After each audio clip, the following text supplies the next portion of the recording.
Siku ya leo natamani kufundisha wewe jambo moja ambalo pengine litakusaidia, na ninaamini kabisa kama kuna mambo ambayo yamekushikilia, unaona kila unalofanya aliendi, kila unachogusa akieleweki, mara sijui hili limeshindikana, unataka kupata kitu fulani kimegoma, na bado unapambana lakini uoni mwelekeo.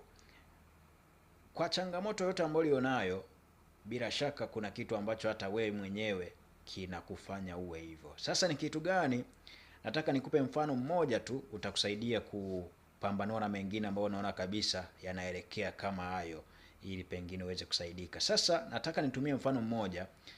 Angalia kiwango cha maisha uliokuwa nayo kipindi unavaa nguo fulani,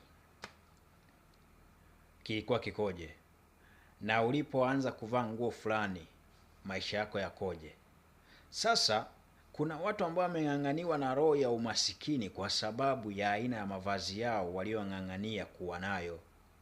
Mtu ana nguo ambayo alinunua mwaka 2015 anaendelea kuivaa tu, na kipindi anainunua na kuivaa maisha yake hayaeleweki, hayakueleweka, mpaka leo anang'ang'ania nguo yangu, bado anavaa hiyo nguo. Anashindwa kufahamu kwamba kuna kitu nyuma ya ile nguo ambacho kinamshawishi kwamba hiyo nguo usije ukaitoa, uione ya thamani, lakini endelee kukuzibia baraka na mafanikio yako. Ndio maana unaweza ukakuta mtu alinunua nguo mwaka 2000 na muda huu tuko 2026 bado yuko nayo tu. Mwingine anaweza akaivaa asubuhi, jioni, na kesho yuko nayo, wiki nzima yuko nayo. Kwa sababu gani? Kuna kiroho fulani ambacho kinamwambia usiitoe, vaa ili kiendelee kushikilia usitoke kwenye huo mtego.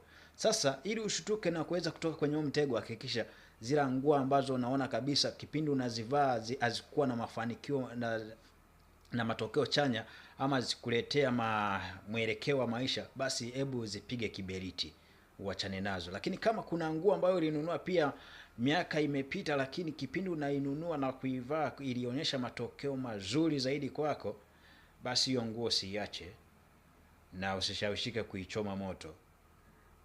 Nimekupa huu mfano ili ujifunze. Tumia kwa uchanya na tumia kwa uasi katika milengo miwili, mlengo wa faida na mlengo wa hasara.